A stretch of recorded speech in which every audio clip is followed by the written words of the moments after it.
Hello my dear fighter, আসসালামু আলাইকুম। আশা ও বিশ্বাস সবাই ভালো আছি।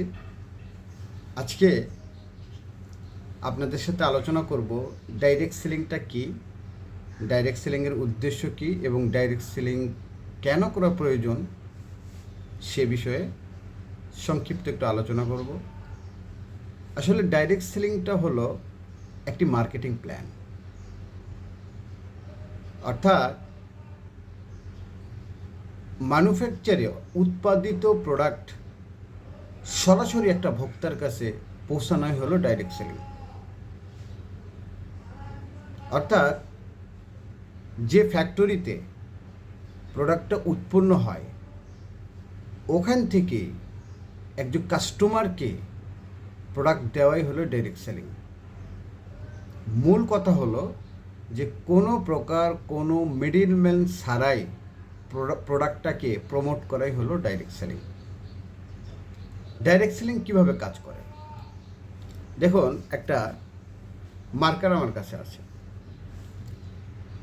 এই মার্কারটা যখন আপনি ক্রয় করবেন, একটি মার্কার যখন আপনি ক্রয় করবেন তখন আপনি কোথায় যাবেন?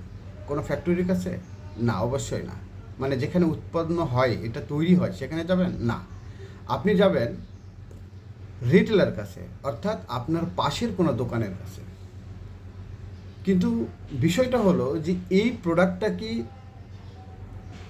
সরাসরি তার কাছে আসছে, অর্থাৎ রিটেলের কাছে এই প্রোডাক্টটা আসছে? না। একটা প্রোডাক্ট যখন উৎপন্ন হয় এই প্রোডাক্টটা যায় আগে এজেন্টের কাছে, agent to wholesaler, wholesaler to retailer, retailer to customer.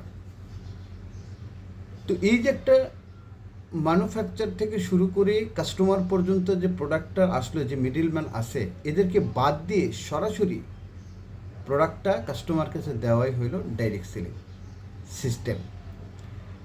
এখন এখানে ডাইরেক্ট সেলিং সিস্টেমে প্রোডাক্টটা প্রমোট করলে এখানে কার বেনিফিট আছে বা কার কি লাভ থাকে? যেহেতু একটা প্রোডাক্ট সরাসরি কাস্টমারকে দেওয়া হয়, এখানে একটা মিডলম্যান থাকে। যেমন আপনি, আমাদেরকে বলা হয় বিপি, ব্র্যান্ড প্রমোটর। আমরা এই কোম্পানির প্রোডাক্টটা নিজে ইউজ করব এবং পাশাপাশি এই প্রোডাক্টটার যে বেনিফিট, এই প্রোডাক্টটার দাওয়াত আমরা আরও 10 জনকে দিব। তাহলে কোম্পানি দেখতেছে যে আমার মাধ্যমে এই প্রোডাক্টটার কি হচ্ছে, সেলস হচ্ছে তাদের। তখন কোম্পানি ওই মিডলম্যান, আপনার এজেন্ট, হোলসেলার, রিটেলারকে যে প্রফিটটা দেওয়া লাগতো, ওই প্রফিটটা কি করে, একটা সিস্টেমের মাধ্যমে যারা এখানে কাজ করে, সম্পৃক্ত থাকে, তাদেরকে কোম্পানি দিয়ে দেয়। এখন ডাইরেক্ট সেলিং করা কেন প্রয়োজন? দেখেন, ডাইরেক্ট সেলিং এমন একটা সিস্টেম, আপনি দাওয়াত দেওয়ার মাধ্যমেই এখানে বেনিফিটেড হবে এবং খুব অল্প পরিমাণ অর্থ মূলধন নিয়ে আপনি এখানে বিজনেস করতে পারছেন। যেমন আপনি যদি কোনো ট্রেডিশনাল বিজনেস করেন, ধরেন আপনি একটা কাপড়ের দোকান দেবেন। ঢাকা শহরে যদি একটা কাপড়ের দোকান দিতে যান, কমপক্ষে আপনার 20 থেকে 25 লাখ টাকা একটা অ্যাসেট নিয়ে আপনাকে নামতে হবে, মূলধন নিয়ে নামতে হবে। সেটা সবার পক্ষে কিন্তু সম্ভব না। তো ডাইরেক্ট সেলিং সিস্টেমে আপনি স্বল্প পরিমাণ অর্থের বিনিময়ে এখানে সম্পৃক্ত হতে পারছেন এবং এটাতে অনেক পরিমাণ, অর্থাৎ আপনার চাহিদার বাইরেও আপনি এখানে ইনকাম করতে পারবেন একটা সিস্টেমের মধ্যে আপনি কাজ করলে। এবং আরেকটা বিষয় আছে, ডাইরেক্ট সেলিং করার কেন করা প্রয়োজন? দেখেন, মানুষ ইনকাম করে কিন্তু দুই পথে, একটা হলো অ্যাক্টিভ, একটা হলো প্যাসিভ। অর্থাৎ আপনি সময় যতক্ষণ দিবেন ততক্ষণ আপনার আয় হবে, এটা হলো অ্যাক্টিভ ইনকাম।